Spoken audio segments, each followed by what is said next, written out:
everybody, welcome back. Sport Federation TV with you, and nice to have you along. We keep on talking about sport in the Western Cape. Well, it's been a long time, but of course, it's time for us to talk a little bit about ice hockey. Ice hockey is, of course, an Olympic sport code. It is a national sport code in South Africa. And, of course, our ice hockey athletes in the Western Cape are doing quite amazing. We'll talk about that a little bit later during the course of the show. But, of course, South African ice hockey are busy campaigning to get into the Olympics. We'll talk about that also. In studio with me now, long overdue, President of South African Ice Hockey, as well as the President of Western Province Ice Hockey, Jason Surf. Jason, nice to have you back. Hi, yeah, thank you. Thanks for inviting us. I'm just trying to remember, is this your first time in here? Second time. I've been here, it was about 4 or 5 years ago. 4 or 5 years ago, yeah. Yeah, very much so. So long overdue, you're long right. overdue.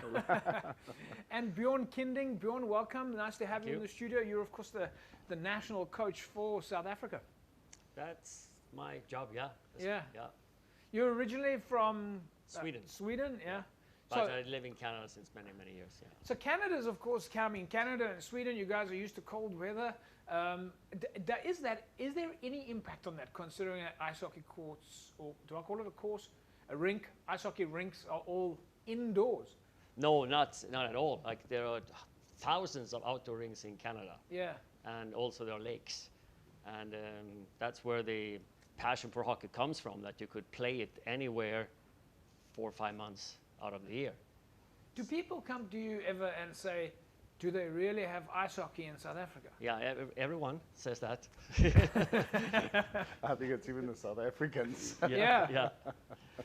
So, Jason, tell us a little bit about ice hockey in South Africa before we start talking about the Olympics. I mean, I think a lot of people don't realize just how successful ice hockey is in South Africa.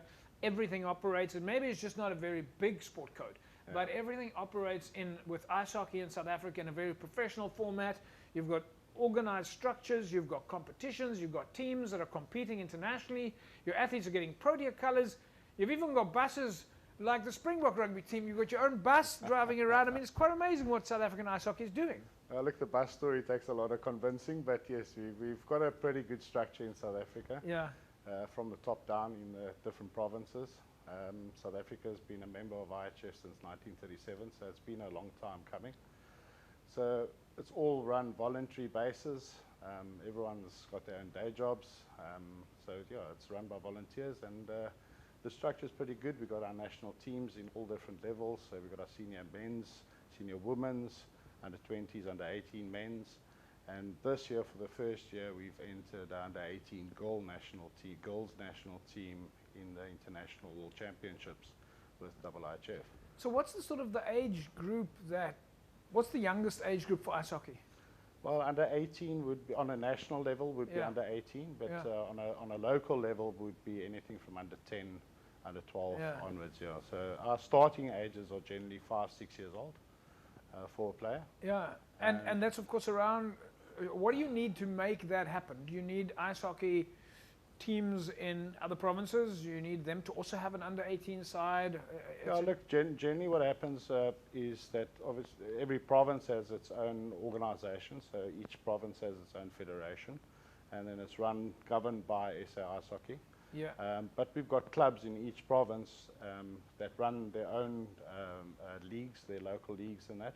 And then every year we have an interprovincial tournament where each province will be entering in their teams, their junior teams. Created a super league I think it was in 2015 for the senior men's, because now for the senior men's, the provincial colors aren't quite the same as it is for the juniors. Yes. So then we created the super league, which we have 3 clubs that participate in the Super League every single year. Yeah. Which we in Cape Town got our own Cape Town Kings, and in Pretoria there's Pretoria Capitals, and then we've got the Wildcats in Johannesburg. They compete for this trophy. So it's very much similar to the rugby. So every year you'll have a big trophy. Well, I was about to say, your structure is a little bit like the Super Rugby structure type. Maybe the cricket and the IPL guys, maybe the baseball guys as well, that have this sort of specialized teams. Yeah, similar sort of feel. That's very, very, very similar to that. So we've got all those structures in place. So we give the players the competition that they need. That's fantastic. Also with us is Bjorn Kinding. Bjorn, you're in the South African national team. one of the big things that's coming up is, of course, the Olympics. But to be able to get to the Olympics, you've got to be able to qualify. That's right, yeah. And it's not easy to qualify. There are some teams who have been top of the world for many, many, many decades. And it takes a few tries until you can move up the ladder. Yeah. But this is our first try, first time we will compete at this level, be in the qualification round. And we actually seeded into round 2. Right. So the round 1 was cancelled, but we had been playing good enough for the last couple of years. So we got right into round 2. And there we will meet teams that are playing in 1, 2, or even 3 divisions above us. So Yeah. it will be very, very tough competition. But at the same time, it will be very, very good development for the players and for the team. So as a That's national team, you being the national coach for the South African ice hockey team, you've got players from all around the country, obviously either in the team or competing to make it in the team. How do you deal with that? How do you deal with the fact that you've got such a vast geography? Yeah, well, first of all, they train every day with their club teams. Right. Yeah, so the coaches there look after their general training. Yes. And then I have the good fortune to be able to be here for 4 months a year, where I can go around and spend some time with every national team candidate. Well, you've of course got the bus. You've got the yeah, bus up to Johannesburg. Yeah, 4 months are gone right there. But so here we have 5 trainings now this week. Yeah. That's Okay, I'm so here. lots of I've got training, 5 times to work with the players. So Jason, do the players travel, come down for training camps, or? Yes, that type? specifically for the Olympic program, Yeah. but Bjorn's come down to South Africa a little bit earlier than what he would normally do for a normal World Championship. Yeah. So Bjorn's just arrived now this week on it was Monday morning, Tuesday morning, Wednesday morning at 3 because o'clock in the morning. Yeah. So we started our training already Wednesday night. So this week, like Bjorn said, is that we've got already 5 sessions planned for this week for the Cape Town players. Right. And then Bjorn flies up to Johannesburg next week Tuesday, and then there's another camp up in Joburg. Right. Bjorn will practice with the Joburg and Pretoria players, the Gauteng players, sorry.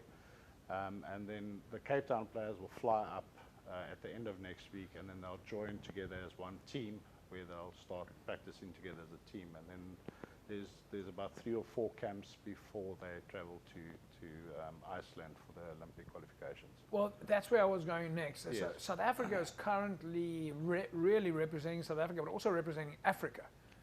It's the first time in the history of Africa that an ice hockey team is actually competing in a qualification, in an Olympic qualification. So how important is this for you guys? I mean, this must be. It's massive. It's massive. You know, it's not just for the publicity, but it's also for the development of the sport and for the players as well. Yeah. It's the first time that we've created this platform for the players, for them to work towards something. I don't see it as a short-term vision or short-term goal to reach the Olympics. It's a long-term thing. Bjorn, ice hockey for South Africa, we've got a lot of challenges. We obviously don't have the privileges and the opportunities of countries that are out there that play ice hockey on a regular basis. And it is almost, in some cases like Canada, that's their first sport. What will you be focusing on over the next couple of weeks, the next couple of months to get us there? Well, short term, we need to figure out a way to play solid enough to be able to compete against better competition than we ever competed before. Yeah.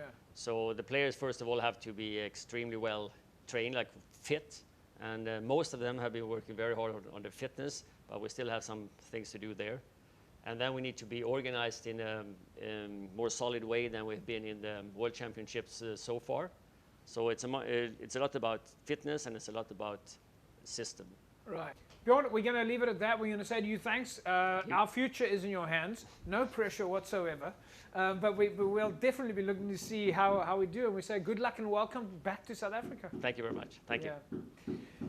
Folks, we're going to take a break. When we come back from the break, I'm going to be joined by one of our South African ice hockey players and, of course, the president of South African Ice Hockey, Jason Surf, will stay with us. So we'll be back in a sec, and we'll talk more about South African ice hockey and, of course, our fantastic opportunity to make it into the Olympics for the first time in the history of ice hockey in South Africa. Well, I hope I got that right. Back in a sec.